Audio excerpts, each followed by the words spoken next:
ఈరోజు ఆర్టీసీ ప్రధాన కార్యాలయంలో మరి ఎండి నాగిరెడ్డి గారిని కలిసి ఆర్టీసీలో ఉన్నటువంటి ముఖ్యమైన సమస్య దాదాపు 1300 మంది ఉద్యోగస్తులను డ్రైవర్స్ కావచ్చు, కండక్టర్స్ కావచ్చు, వాళ్ళను చిన్న చిన్న కారణాల చేత తీసివేయడం జరిగింది. అది ఇప్పుడు జరిగింది కాదు, 2021 నుంచి వరుసపెట్టి ఈ సంవత్సరం వరకు కూడా జరుగుతున్నటువంటి వాళ్ళల్లో కూడా అందరినీ తీసుకోకుండా ఉండేటటువంటి ప్రయత్నం చేస్తున్నట్టుగా ఈ నాగిరెడ్డి గారిని, ఎండి గారిని కలిసిన తర్వాత మాకు అర్థమైంది.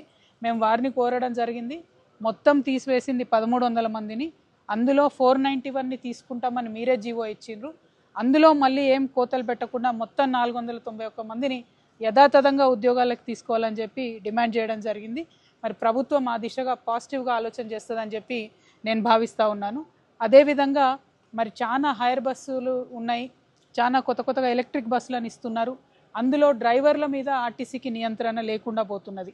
అందులో డ్రైవర్లు ప్రభుత్వ ఉద్యోగులు, ఆర్టీసీ ఉద్యోగులు కాదు, వాళ్ళు ప్రైవేట్ వ్యక్తులు.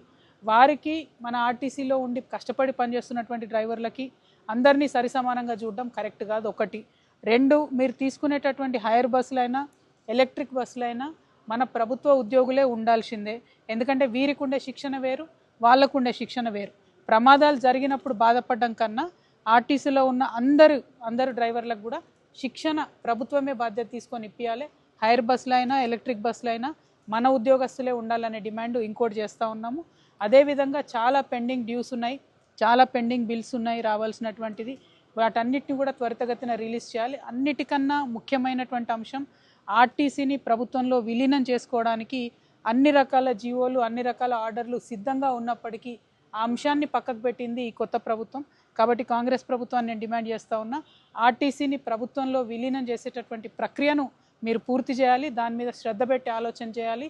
తద్వారా ఒక సేఫ్ ప్రయాణం ప్రజలకు, అదేవిధంగా భద్రమైన ఉద్యోగస్తులకు ఇచ్చేటటువంటి ఆస్కారం ఉంటుంది. కాబట్టి ఆ దిశగా ఆలోచన చేయాలని చెప్పి నేను డిమాండ్ చేస్తూ ఉన్నాను.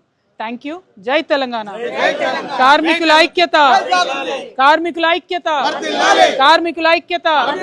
జై తెలంగాణ, జై జాగృతి.